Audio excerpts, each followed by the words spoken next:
Hey, Facebook Live friends. Bill Caskey here for another episode of our Facebook Live video experience. This is what is this? Part 3 of our 3-part series on how to sell a premium product in a price-sensitive or in a commodity world. You can check out on the timeline here the last 2 videos. We've done 4 total, but the last 2 were step number 1, which is get very clear about your value. Step number 2 is get ready to go to the market. Today we're going to talk about action. I'm going to give you 5 things, maybe even 6. I haven't decided if I'm going to use the board here for the 6th.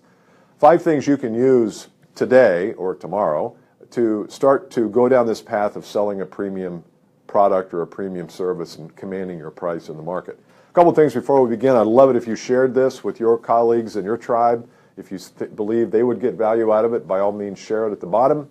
Also, last couple of weeks we've told you about a checklist called Amateur versus Pro. And if you'll go to billcaskey.com/pro, you can download it. It's a 12-point checklist to help you decide where are you on the spectrum. And I've given you 12 different categories to look at. But I think it will be helpful for you if you download it, look at it, and try to scale yourself, try to rate yourself in those areas. Also, the 2X podcast is a podcast that I produce every Tuesday. For this week, we're going to be doing a simulcast, so this will become the 2X podcast. In future Tuesdays, it'll be a different podcast. So make sure you subscribe to that, and of course, the Advanced Selling podcast as well. So did we get all those things? Yeah, make sure you share it. We'd love to have you share it. There was a question that came in last week.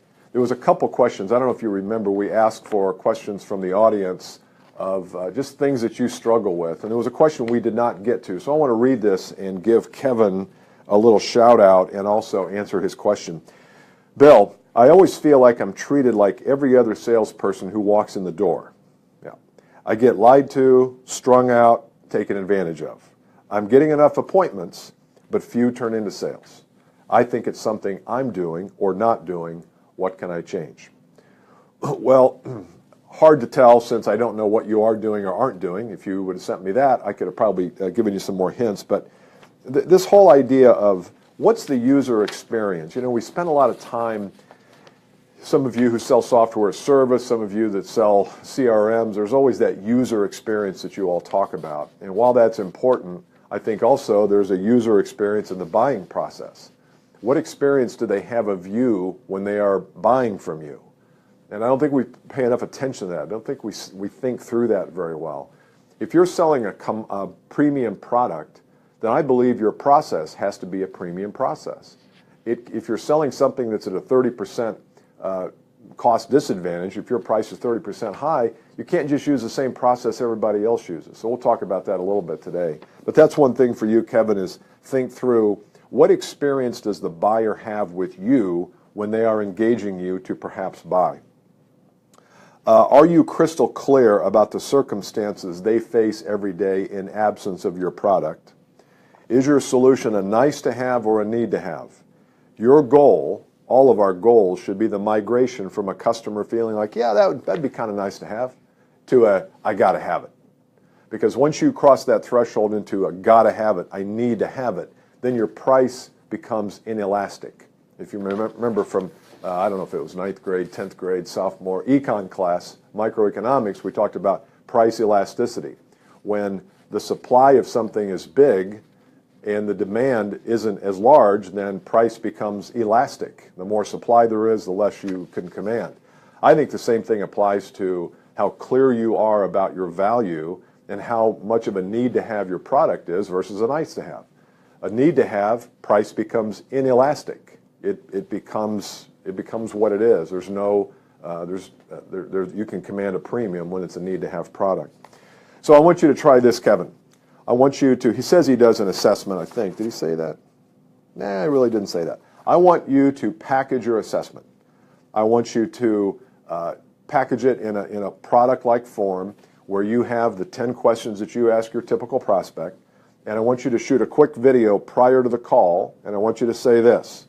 Tell them, John, or whoever the prospect is, I look forward to chatting tomorrow. On this call, I will share with you some of the solutions we offer, but also wanted to get you a quick survey to see if there's any reason to go forward and what we can talk about at the meeting.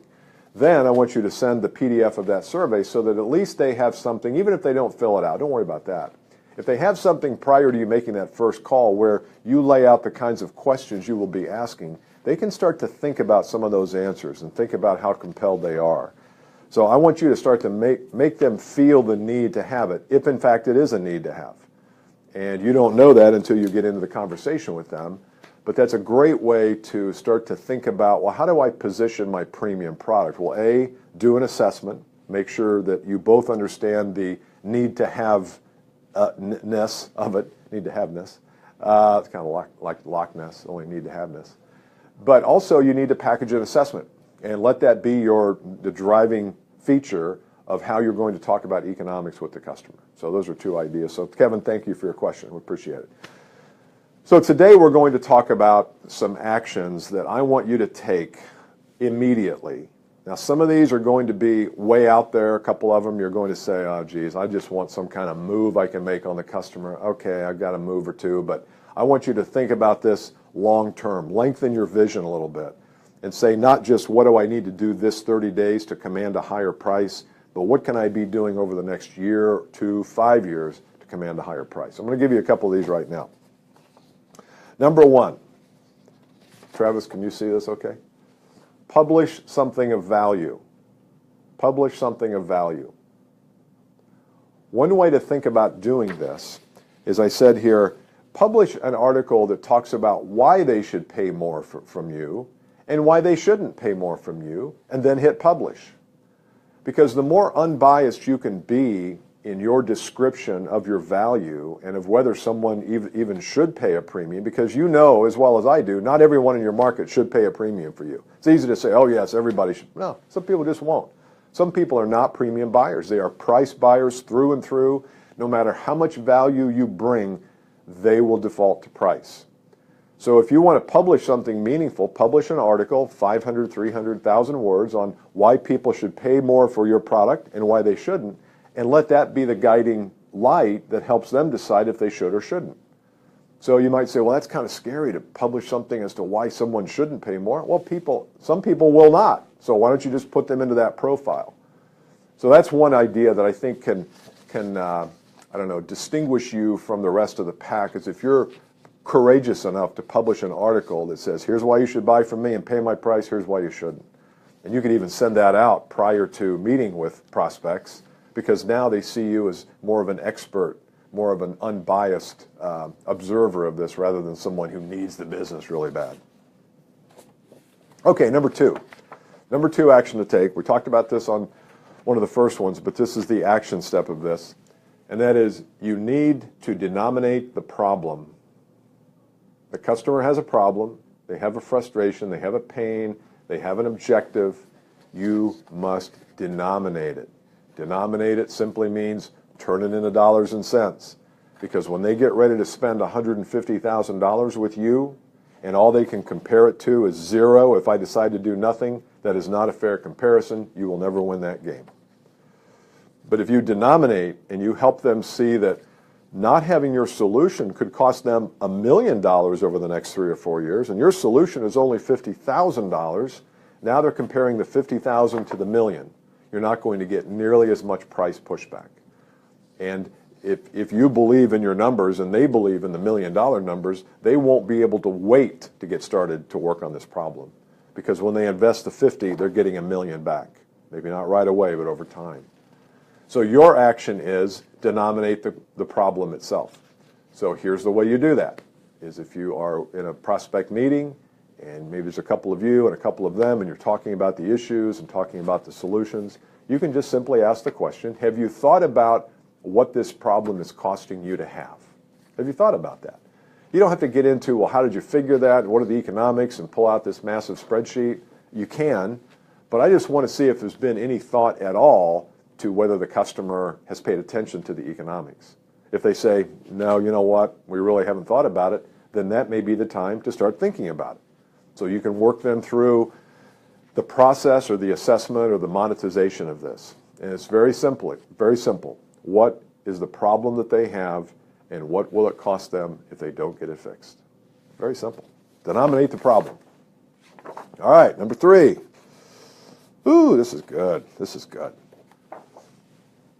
They're always good when they're your own, aren't they? Never, ever apologize for high price. Never apologize for high price, low price, and never apologize for price. Never. Never. So I know I have been called on by people who say, well, I'm charging right now, it's $200 an hour, but I can work with that a little bit. I can work around that. If you have some needs, I can. Don't. You just write your price down. And what is I don't know if it's a saying or an axiom or a rule that if you take 20% off your price, it's like decreasing your profitability 40, 50%. So don't discount. Don't ever apologize for price. Never. You can acknowledge if somebody says, geez, Travis, your price, it's crazy. It's in orbit. It's way out of whack. It's not fair. It's too much. You can say, you know what, it's not the first time I've heard it. I rarely hear your price is too low. I typically hear your price is high. Totally understand if this is not a fit. Let me tell you why we price it this way and what the value is of it. So you can get into a little explanation, but don't get defensive about it. So never, ever apologize for price. And never, well, this is number 5 here, number 4, never discount without getting something in return. You see that okay? Never discount. So never apologize for price, and the axiom, or the cousin to that is never discount. I see a lot of times where people will say, well, it's $40,000, and the customer comes back and says, geez, anything you can help us out with a little bit? And, well, let me talk to my boss, and it's kind of the old car dealership thing. Let me go back and see what I can do. Don't do that. When you go back and see what you can do, say, I can't do anything on price, but here's what I can do. I can include some bonuses. I can include this. Don't get into this game about, well, what do you want me to take out? If I take out something, I can maybe do that. Because if you didn't need to have the thing in there that you're now going to take out, you shouldn't have quoted it in the first place. Because hopefully your proposal contains the things that are really going to help the customer solve a problem. So I don't like the thing about backing out. So if you have to negotiate, don't negotiate on price as long as it's a fair price and it's a public price, but do get something in return.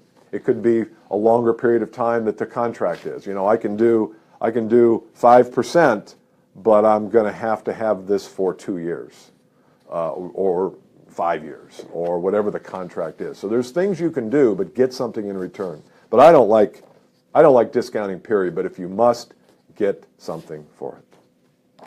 Okay, number 5. This is an easy one. Sometime in the next week, tell a prospect no. Work out your no muscle. Your no muscle. Who came up with that? Oh, I did. Work out your no muscle. We love to say yes. And in the profession of selling, we love approval. We love to be recognized and valued, and we love people to say, oh, thank you so much for coming in, and thank you so much for selling this to me at a discount. But approval doesn't pay the bills. And I want you to learn how to say no. You can say it elegantly, you can say it succinctly, you can say it gracefully. You don't have to just say, nope, not going to do it. You can say, look, I'd like to, here's my problem. We keep our prices very firm. There might be some other things I can do in terms of including other bonuses, but I just can't and won't do anything on price. So you can be gentle about it. But here's what this does.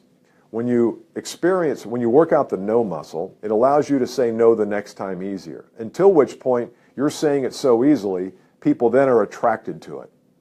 Because just because you say no doesn't mean the deal's over. It means they've asked a question, they've put a demand on you, and you've responded with your answer, and then you go from there. Rarely will they leave the sales process. They might come back and say, well, if you can't do this, can you do that? And you say, well, I can't do this, but I can do, and then it becomes a negotiation, and that's okay. But always have no at the ready. Always use your no muscle. Travis, I'm going to draw something on the board here. I had a call today about noon, and this fits in with this, although it's not one of the 5. I had a call today about noon from a young lady who sells capital equipment and supply products to her customer base. And she was talking about the supply business that she was getting ready to go propose. And as we were talking, it came to me, it reminded me of a model that we used to use a long time ago. And the model is simply this, that you have a product that has a commodity nature to it. Some area of your product, there's a commodity nature. So for example, if you ask me to come out and work with your sales team for a day or two, then there is a commodity nature to that. Now, while I'm not a commodity, the amount of time I spend with your people, you can get 1,000 other people to do that. So the idea of somebody coming out and delivering content for a day or two is a commodity. Now, right on the outside of this, the outside rings, there is what's called the augmented services or the augmented value that you bring. Sorry, you're not going to be able to read that very well. Augmented means what are those extra things? How are you augmenting the product? What are some additional things? Like in our work, we do a pre-event video. So if you're one of your team members or somebody asked me to come out and work with your team, I would do a pre-event video for 15, 20 minutes where everybody who's going to be at the event would see me first on camera, and I would be giving a little training and telling people what they're going to hear. That would be just a little augmented value. I might send out a survey up front. You might have something that you augment your product with. Maybe it's a executive retreat, or maybe it's a strategy session where before you start working with somebody, you get together with them and talk strategy. How are you going to help them grow their business? So this is the augmented value, which is very different than the commodity value. I want you to think about what you do that would fit into this circle. And then on the outside circle is where you really start to differentiate, and it's called the experience value or experiential value. The experiential value is what experience do they have buying from you? And one of the things that my client we talked about today at noon is she says, our products are about the same as everybody else's. And I said, well, what is it that differentiates you? She goes, well, it's simple, that when somebody comes on board with us, we have a 3-hour meeting with the executive team and with the people who matter there, and we go through a 1-year plan of how we're going to maximize the value of the product, how we're going to help them become more profitable with it, how we're going to help them sell more, and then we deliver a 5 or 6 page plan that came from that meeting where it tells them exactly what the map is to maximize the value. And I said, well, does anybody else do that? She says, no, nobody does that. They just go sell the product and they ship it, and that's that. So the idea here is if there are some things that you do that are experiential, that are just one level beyond augmented, this is your entire product set here. It's not just this. Pull focus away from this and look at the entire element and array of things that you offer in addition to the commodity product. And I think then you'll start to have things to talk about. So you can even say to the prospect, look, and this, by the way, gives you a command of a premium price. You can get a premium price for these things. You may not be able to get it just for this.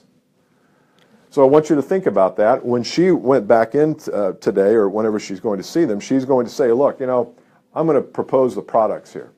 And I think you'll find them competitive. I think you'll find them of good quality. You already know a little bit about our products. But one of the things that I want to talk to you about a little bit more today are some of the other things that fit around the product. And she's even going to draw this circle for the prospect so that he or she can see that, yeah, I don't want to get too hung up on the price of XYZ product because we're talking about a bigger picture here.